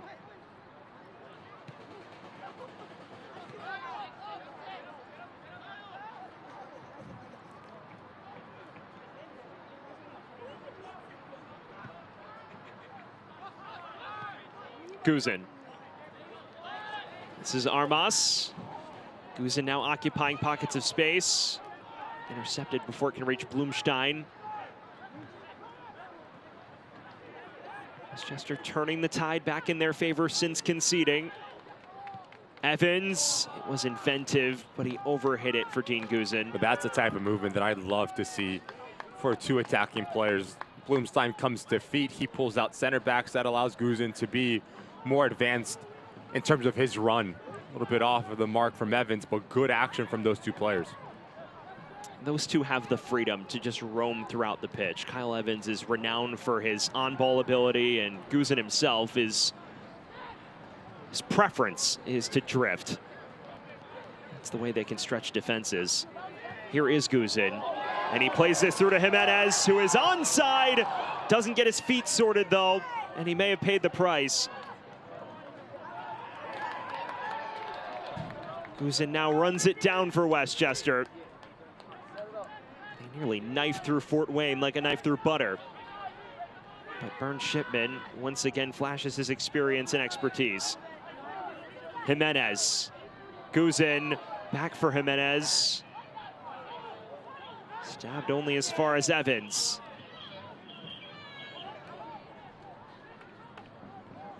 Jennings.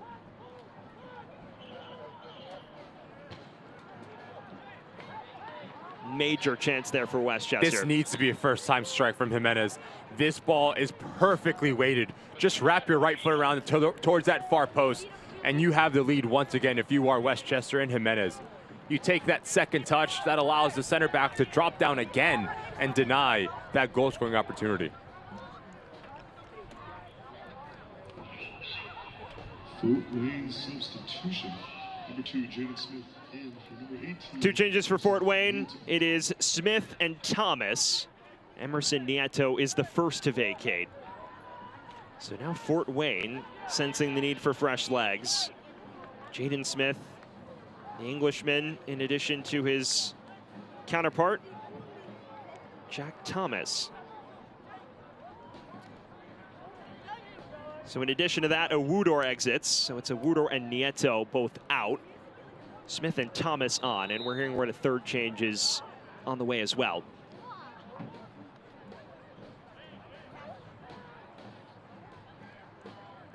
It's Oyatunde who replaces Take Healy. Oyatunde, the former Arsenal Academy standout, spent 5 years with the Gunners, played from the U15 to U21 ranks. So the goal scorer's off, and it's Oyatunde who scored his first professional goal on Saturday against Omaha, replacing him. George Jokai has also been shown the yellow. That's not the most common of sights. He's talked his way into the book there, though.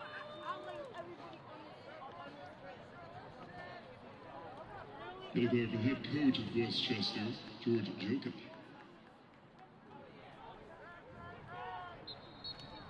Smith, Thomas, and Oyatunde on. As Fort Wayne looks for an attacking punch of their own, and that seems to signify both will be going for it. Guzin. Blumstein turns into traffic. Broken up before it can reach Guzin. This is the substitute Smith. Thomas. Now Smith in space, and it's all opening up. Just a lack of final touch for both these sides right now. Yellow instantly out for what appears to be JP Jordan. It's a little bit sloppy there from Smith. You do all the hard work. The situations that you need to overhit the ball versus underhit it, because this is a result of it. Pierre has a full steam ahead. JP Jordan confirmed in the book. Westchester's been in this position so many times throughout its club's history. Most of the time it's ended in heartbreak. We mentioned the points drop from winning positions. Many times they'd lead even late and things would unravel. And on May 15th in the Prinks Cup, led by a 2-1 scoreline, entering the final 10 minutes, conceded twice and lost. So this is a common narrative that has plagued them from season to season.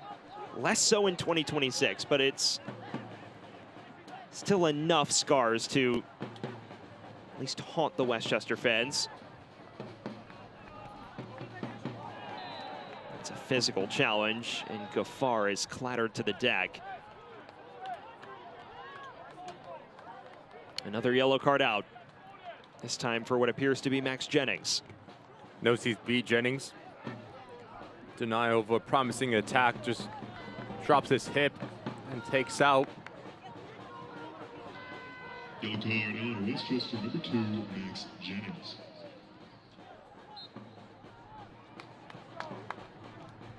Into the final 5 minutes, and still all to play for. Both teams have had opportunities, though, to punish the other. The biggest being Jimenez's missed chance moments ago.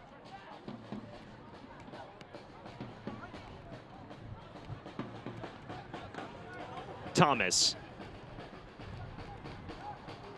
One of the fresh introductions for Fort Wayne. Oyatunde, he's another. 19-year-old London native. Thomas has space to shoot. Evans neutralizes it. Garay knocks it along. Rempel, flashing ball in. Falls for Jimenez, who can play out of the pressure. Guzin. Westchester will slow it up. Evans. Starting to find his zone. And he draws another foul against Fort Wayne.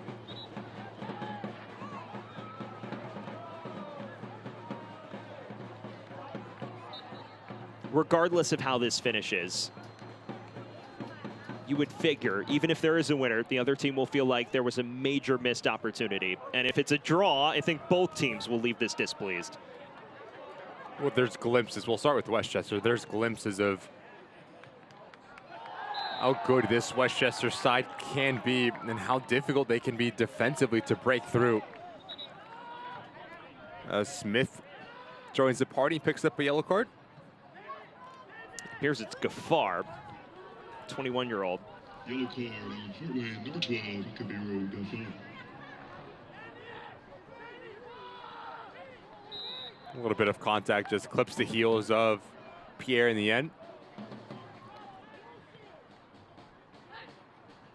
Armas looks for Guzin. Evans, Jimenez. He goes down on the edge of the area, and the referee lets play go on. Recol sprinting the other direction now. Is there a late winner on the cards? Recol looks for Smith. Dickerson got his feet to it.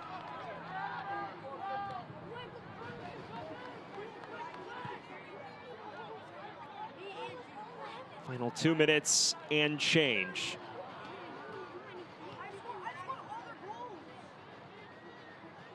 Garay plays that risky ball forward. That's what they've been urging him to do. That time to no avail.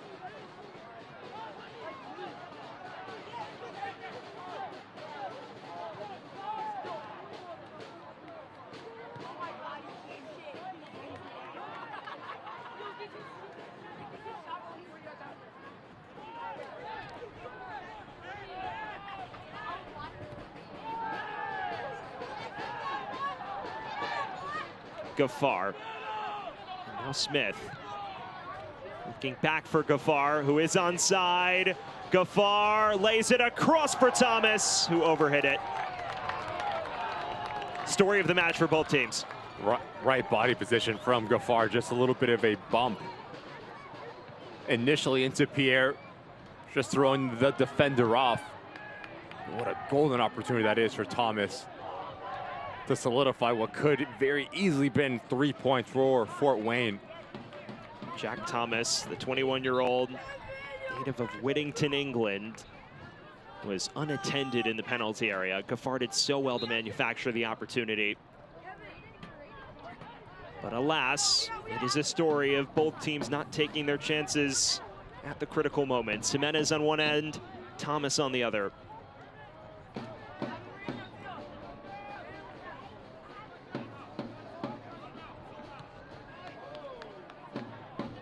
Smith. Jimenez dispossesses him. And a cheeky nutmeg as well. Evans striding ahead. Evans lays it off. Ermin Makic plays it through to Guzin. Just over.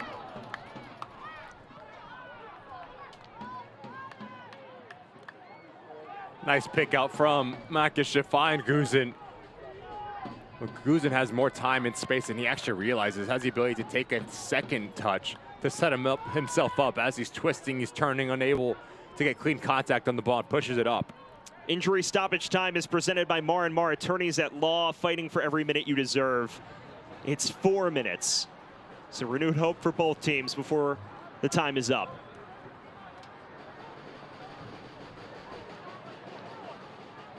Gafar. Smith joining the attack, and he does get there. Now here is Gafar.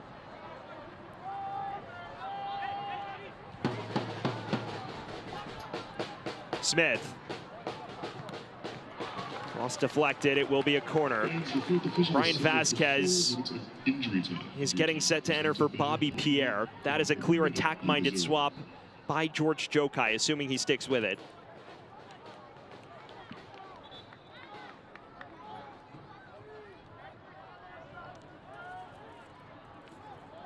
Fort Wayne has racked up the corner count here in the second after not having a single one in the opening 45 minutes. Rempel's gotten plenty of target practice. He has yet to truly trouble Westchester from set pieces, and it is another ice air corner kick.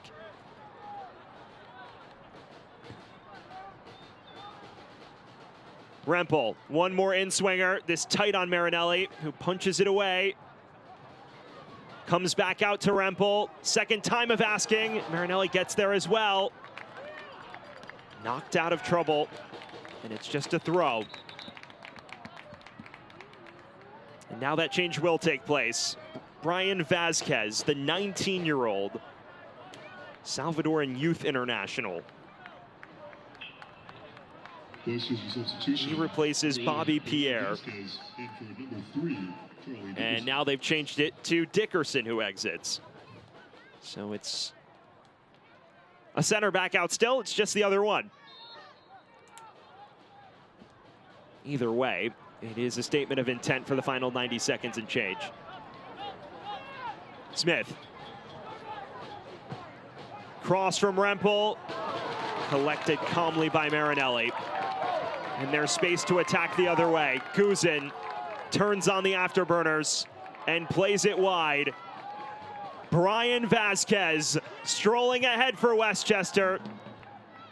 Falls for Guzin, who navigates his way through traffic, but that was always rising. It's almost a carbon copy of his earlier opportunity. Twists and turns out of pressure, but unable to get his balance right. Gets caught lunging, gets underneath the ball, and pushes it up and over again. Was that the chance for Westchester? There's been opportunities in this second half for both sides. Jimenez's golden chance. We've seen Fort Wayne do some opportunities, putting the ball into a dangerous area. Good defending in the end from Westchester. So both teams, like you mentioned, Sam, earlier, that going to feel hard done by, not able to walk away with more than just 1 point. Gaffar hoping to change that at the last, and he can't do so. Likely time for one final sojourn forward. Otherwise, to your point, it will be a conversation of missed opportunities for both teams. Cross in from Recall. Ran all the way through. Tracked down by Oyatunde, who gets it back. Gaffar in the middle. Jordan got a touch. Now Thomas. We are now beyond the added 4 minutes, and Marinelli watches the clock tick. There is the full-time whistle. The spoils are shared in Westchester County. It was McGlynn's brilliance that provided the opener, but Take Healy rescuing one in the later stages for the visitors. Oh, it was an even match, deservingly splitting the points for Westchester. You've shown how good you can be defensively, specifically through that first half, but you need to have a little bit more bite going forward when you do get to that final third. And for Mike Avery and Fort Wayne, you had the ability to claw yourself back into this game. That's a positive that you can take, but still, you need to be a little bit more composed when you do get high up to field at 12. Westchester drops a pair of points. Fort Wayne pushes their league unbeaten run to 8 matches. When we return, a look back at how it all unfolded from Mount Vernon. Stick with us. We will be right back from Westchester County.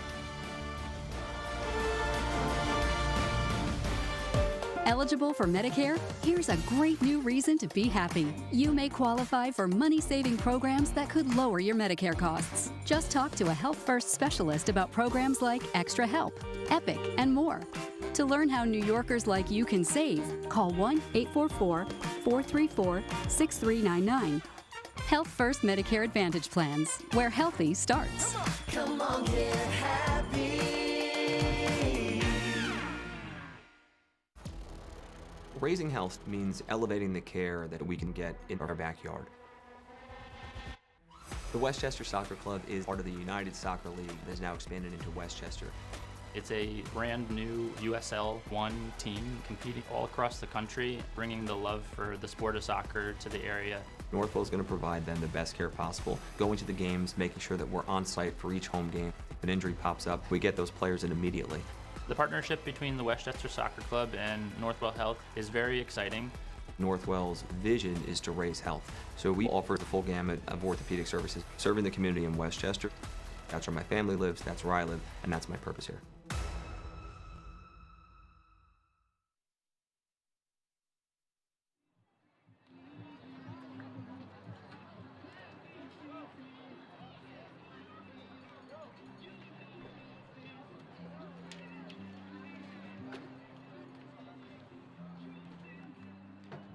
Welcome back to Mount Vernon, where at full time the spoils are shared between Westchester and Fort Wayne in an eventful 90 minutes in Westchester County. And it gives us a chance to take a look back at the 90 minutes that just transpired. Westchester opening the scoring with a moment of brilliance. Fort Wayne finding one in the second half. The first half was all about this fantastic movement from McGlynn. He starts this action Often notice some movement as he does venture into that 18-yard box in. The acrobatics, the clean contact, phenomenal strike. Overhead kick from Connor McGlynn, and everyone here is loving it. Instant goal of the week contender. You see the swift spell of movement, and then McGlynn just kissing it off of the near post. This was definitely a moment that will live in permanent fame here in Westchester County, but unfortunately for the Golden Apple, it was not enough for the 3 points. Unable to hold on, but in the second half, just too defensive for Westchester as this ball does fall kindly to Healy, but you need to clear this ball. This ball cannot be dropped centrally, allowing a second bite at the apple for Fort Wayne. Healy steps up, instinctual, just so quick, and just simply passes it right by Marinelli. There's just so much traffic in front of the goalkeeper, and 1-1. That's how we end this thing. That was the moment that preserved a point for Fort Wayne and pushed their unbeaten run in league play to 8 matches. That is where things finish here from Westchester. For my broadcast partner, Ricky Lopez-Espin, I'm Sam Goldfarb saying so long. Where it finishes, Westchester 1, Fort Wayne 1. Have a great rest of your night, everyone. We'll see you next time from Westchester County. This copyrighted telecast of the United Soccer League cannot be retransmitted, rebroadcast, or reproduced without the express written consent of the United Soccer League.